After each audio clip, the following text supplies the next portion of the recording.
باہر کیف صحیح بخاری کی یہ جو پہلی حدیث ہے انما الاعمال بالنیات وانما لامرئ ما نوى الی آخرہ، یہ حدیث اول نبی کریم صلی اللہ تعالی علیہ وآلہ وسلم کی داعیانہ مزاج کی بھی بہترین تصویر کشی کرتی ہے.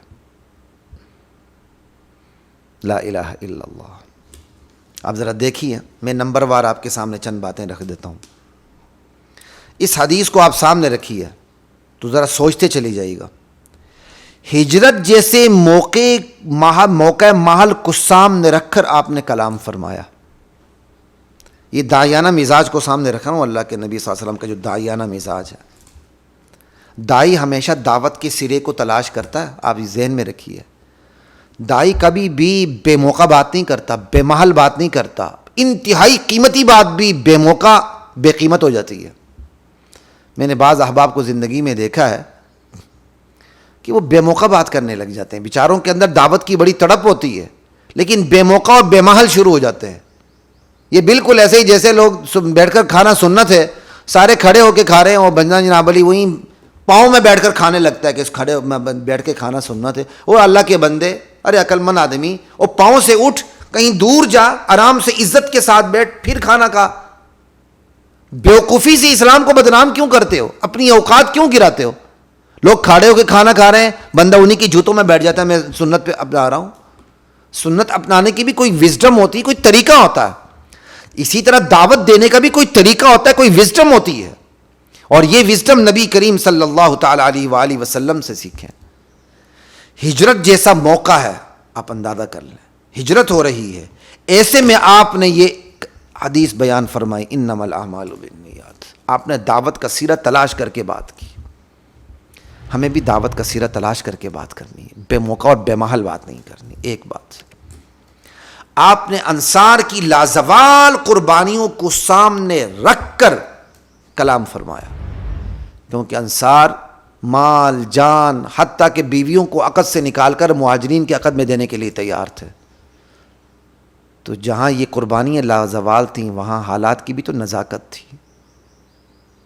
آپ نے کہا کہیں صحابہ کی نیت میں دنیا نہ آ جائے، آئی نہیں تھی، کہیں آ نہ جائے، تو آپ نے اسی سطح پر رکھ کے کلام فرمایا.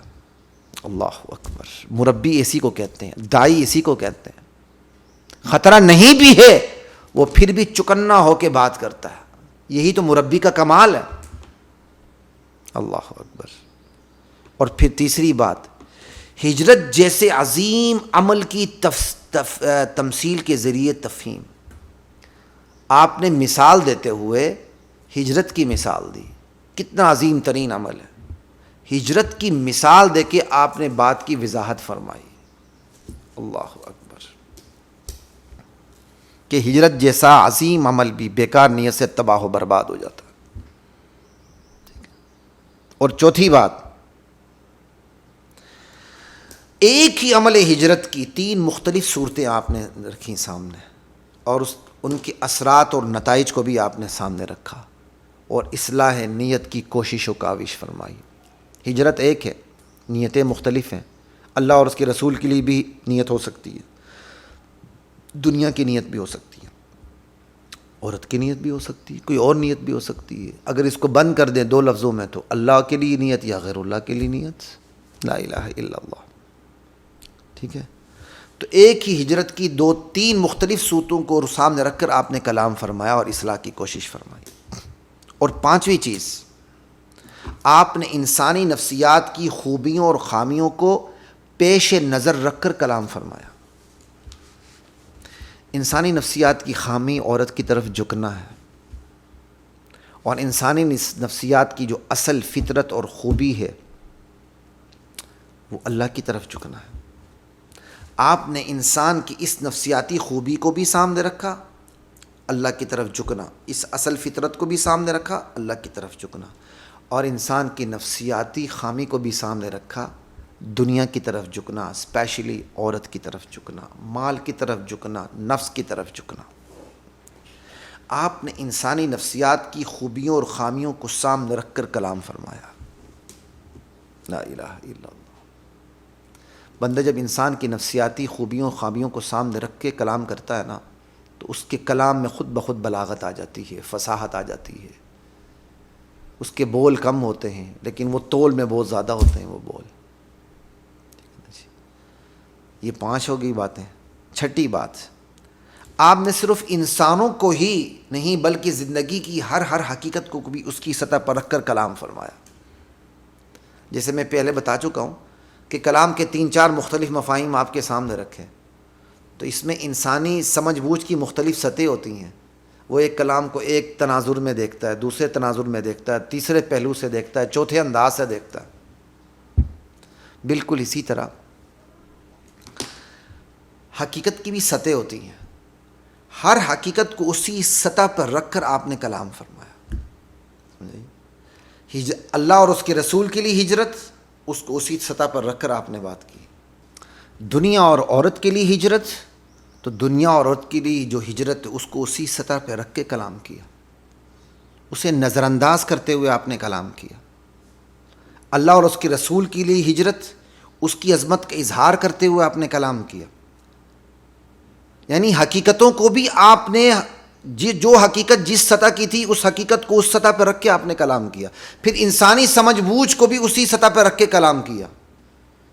آپ کا کلام جیسے انسانی سمجھ بوجھ کی سطحیں مختلف ہیں، تو یہ سطحیں بھی ان سطحوں کو سامنے رکھ کر آپ نے کلام کیا. آپ کے کلام کو اسی طرح سمجھا جاتا ہے. آپ نے مختلف سطحوں کو سامنے رکھ کے کلام کیا.